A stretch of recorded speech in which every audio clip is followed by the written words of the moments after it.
Good morning, this is Roger Bruner's house up in Fernandina. We've got a pretty extensive project going on up here. Combination of drainage, landscaping, and paver work. So the main issue was his pool over here was not draining properly.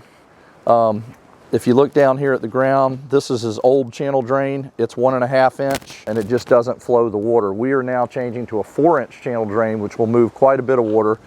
You can see in the pool area where they've pulled up the pavers, and we will be putting the 4-inch channel drain in there. If we come this way, over there we've got a 6-inch gutter that comes down, and we will also be running a 6-inch pipe with that gutter underneath the channel drain and running it over to the far corner on the other end. His old channel drain came out right here at the screen, and the water would puddle in this area. He put the stepping stones here just because it was always puddling and wet here.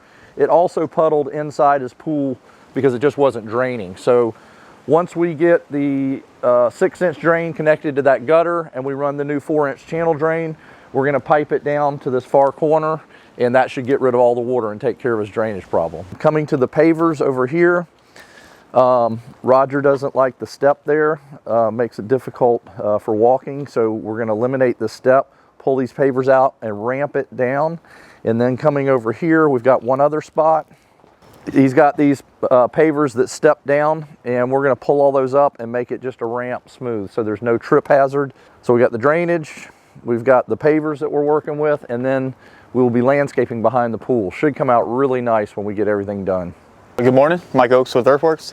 Some of the issues we got were around the pool. So we have pool piping, we have electricity, we have gas. There's a lot of things you just gotta kind of be cautious about. It looks like chaos right now. When we came in, it didn't look like this. When I'm pulling up the pavers, I don't want to get things mixed up, especially where I'm putting the channel drain back in. I kind of want things to match up.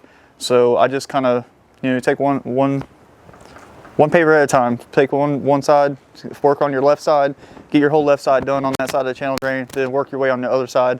Then I just leave it in order. One thing about pavers is once you pull them out, they don't really like to go back in the same way. When things break, most of the time we do have extra pavers, and most of the time the homeowners do have extra pavers laying around.